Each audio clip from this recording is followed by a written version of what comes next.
मियाँ बीवी की दुख भरी सच्ची कहानी। इस रात जब मैं अपनी बीवी के खाने के बाद घर आया तो मैंने इसका हाथ पकड़कर कहा, मुझे अब से कुछ कहना है। वो खामोशी से बैठकर खाती रही। मैंने एक बार फिर उसकी आंखों में चोट देखी। अचानक मुझे नहीं मालूम था कि मैं अपना मुंह कैसे खोलूं, लेकिन मुझे इसे बताना था कि मैं क्या सोच रहा था।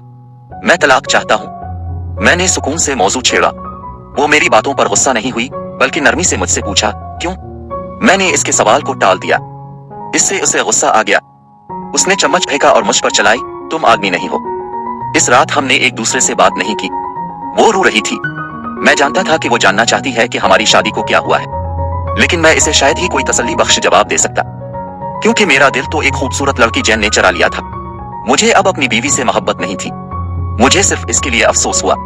गहरे एहसास जुर्म के साथ मैंने तलाक के मुआहदे का एग्रीमेंट तैयार किया, जिसमें लिखा हुआ था कि वो हमारे घर, हमारी कार और मेरी कंपनी के 30% हिस्से की मालिक हो सकती है। उसने इसे देखा और फिर टुकड़े टुकड़े कर दिया। वो औरत जिसने अपनी जिंदगी के 10 साल मेरे साथ गुजारे, वो अजनबी हो गई थी। मुझे इसके ज़ाय शुदा वक्त, वसाइल और तवानाई पर अफसोस हुआ, लेकिन मैंने जो कहा था उसे वापस नहीं ले सकता था, क्योंकि मैं जैन से बहुत प्यार करता था। आखिरकार वो मेरे सामने ऊंची आवाज में पुकारी, जिसकी मुझे तवक्को थी। उसका रोना दरअसल मेरे लिए एक तरह की रिहाई था। तलाक का ख्याल, जिसने मुझे कई हफ्तों से परेशान किया था, अब साफ और वाज़ेह नजर आने लगा था। अगले दिन मैं बहुत देर से घर वापस आया और इसे मेज पर कुछ लिखता हुआ पाया। मैंने रात का खाना नहीं खाया, लेकिन सीधा बिस्तर पर गया और बहुत जल्द सो गया, क्योंकि मैं जैन के साथ एक अहम दिन के बाद थका हुआ था। जब मैं बेदार हुआ तो वो अभी तक मेज पर लिख रही थी। मुझे परवाह नहीं थी, इसलिए मैं पलट गया और दोबारा सो गया। सुबह उसने तलाक की शराइत पेश की। वो मुझसे कुछ नहीं चाहती थी, लेकिन वो तलाक से पहले 1 माह का नोटिस चाहती थी। उसने दरख्वास्त की कि इस 1 महीने में हम दोनों मामूल की जिंदगी गुजारने की कोशिश करें। इसकी हालत की वजह सादा थी। हमारे बेटे का इम्तिहान 1 महीने में था और वो हमारी टूटी हुई शादी का जिक्र अपने बेटे से नहीं करना चाहती थी। मुझे उसकी शराइत मंजूर थी, लेकिन इसके जहन में कुछ और था। उसने मुझे याद करने को कहा कि मैं इसे अपनी शादी के दिन दुल्हन के कमरे में कैसे ले गया था। उसने दरख्वास्त की कि हर रोज 1 माह की मुद्दत के लिए मैं इसे हमेशा अपने कमरे से सुबह के वक्त दरवाजे तक ले जाऊं। मैंने सोचा कि वो पागल हो रही है। मैंने इसकी अजीब और गरीब दरख्वास्त कबूल कर ली ताकि हमारे आखिरी दिनों को काबिल बर्दाश्त बनाया जा सके। मैंने जैन को अपनी बीवी की तलाक की शराइत बता दी। वो जोर से हंसी। उसने हिकारत से कहा, इससे कोई फर्क नहीं पड़ता कि इसने कोई भी हरबा इस्तेमाल किया, इसे तलाक का सामना करना पड़ेगा। जब से मैंने वाज़ेह तौर पर तलाक देने का इरादा जाहिर किया है, तब से मेरी बीवी और मेरे दरमियान कोई जिस्मानी राब्ता नहीं हुआ है। चुनांचे जब मैं इसे पहले दिन बाहर ले गया तो हम दोनों अनाड़ी लग रहे थे। हमारा बेटा हमारे पीछे तालियां बजाने लगा, पापा माँ को गोद में लिए हुए है। इसके अल्फाज ने मुझे दर्द का एहसास दिलाया।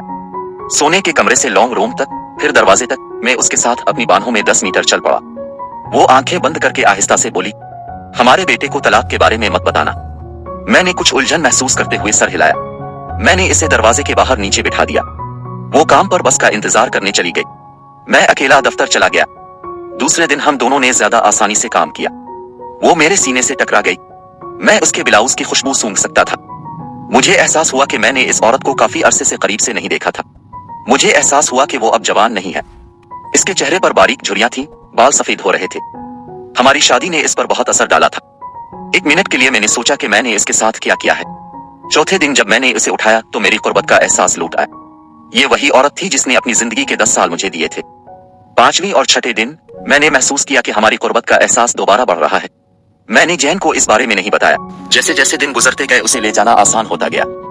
शायद रोजमर्रा की वर्जिश ने मुझे मजबूत बना दिया। वो एक सुबह इंतखाब कर रही थी कि क्या पहनना है। उसने बहुत से कपड़े आजमाए, लेकिन सही नहीं मिल सका। फिर इसने आह भरी, मेरे सारे कपड़े बड़े हो गए हैं। मुझे अचानक एहसास हुआ कि वो इतनी पुतली हो गई है, इसीलिए मैं इसे ज्यादा आसानी से उठा सकता था। अचानक उसने मुझे मारा। उसने अपने दिल में बहुत दर्द और तलखी रखी। लाशऊरी तौर पर मैंने आगे बढ़कर उसके सर को छुआ। हमारा बेटा इसी वक्त अंदर आया और कहा, पापा, माँ को बाहर ले जाने का वक्त हो गया है। इसके लिए अपने वालिद को अपनी माँ को बाहर ले जाते देखना इसकी जिंदगी का पसंदीदा हिस्सा बन गया था। मेरी बीवी ने हमारे बेटे को करीब आने का इशारा किया और इसे मजबूती से गले लगा लिया। मैंने मुंह फेर लिया, क्योंकि मुझे डर था कि शायद इस आखिरी लम्हे में मेरा ख्याल बदल ना जाए। फिर मैंने इसे अपनी बाहों में पकड़ा, सोने के कमरे से उठाने चला गया। इसके हाथ ने मेरी गर्दन को नरमी और कुदरती तौर पर घेर लिया। मैंने इसके जिस्म को मजबूती से पकड़ रखा था। यह बिल्कुल हमारी शादी के दिन की तरह था, लेकिन इसके बहुत हल्के वजन ने मुझे उदास कर दिया। आखिरी दिन जब मैंने इसे अपनी बाहों में उठाया तो मैं बमुश्किल 1 कदम भी बढ़ा सका। हमारा बेटा स्कूल जा चुका था। मैंने इसे मजबूती से पकड़ा और कहा, मैंने महसूस नहीं किया कि हमारी जिंदगी में कुर्बत की कमी है। मैं दफ्तर गया और दरवाजा बंद किए बगैर तेजी से गाड़ी से बाहर कूद गया। मुझे डर था कि किसी भी ताखीर से मेरा ख्याल बदल जाएगा। मैं ऊपर चला गया। जैन ने दरवाजा खोला और मैंने इससे कहा, मुझे अफसोस है जैन, मुझे अब तलाक नहीं चाहिए। उसने हैरान होकर मेरी तरफ देखा और फिर मेरी पेशानी को छुआ। क्या आपको बुखार है? उसने कहा। मैंने इसका हाथ अपने सर से हटा दिया।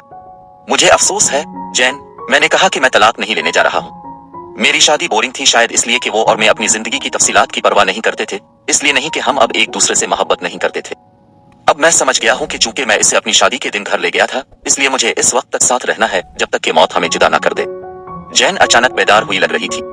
उसने मुझे जोर से थप्पड़ मारा और फिर दरवाजा बंद कर दिया और आंसू बहाने लगी। मैं नीचे उतर कर चला गया। रास्ते में फूलों की दुकान पर मैंने अपनी बीवी के लिए फूलों का गुलदस्ता खरीदा। सेल्स गर्ल ने मुझसे पूछा कि कार्ड पर क्या लिखूं। मैंने मुस्कुरा कर लिखवाया, मैं तुम्हें हर सुबह बाहर ले जाऊंगा यहाँ तक कि मौत हमसे जुदा हो जाए। इस शाम में घर आया, मेरे हाथों में फूल, मेरे चेहरे पर मुस्कुराहट, मैं सीढ़ियां चढ़ा और अपनी बीवी को बिस्तर पर मुर्दा पाया। मेरी बीवी कई महीनों से कैंसर से लड़ रही थी और मैं जैन के साथ इतना मसरूफ था कि उसे नोटिस नहीं कर सका। वो जानती थी कि वो जल्द ही मर जाएगी और अगर हम तलाक के लिए आगे बढ़े तो वो मुझे अपने बेटे की तरफ से किसी मनफी रद्दे अमल से बचाना चाहती थी। कम अज कम हमारे बेटे की नजर में मैं एक प्यार करने वाला शौहर हूँ। कहानी से सबक, आपकी जिंदगी की छोटी छोटी तफसीलात रिश्ते में वाकई अहमियत रखती हैं। इसलिए अपने शरीक हयात के लिए, दोस्त बनने के लिए वक्त निकाली और एक दूसरे के लिए ये छोटी छोटी चीजें करें।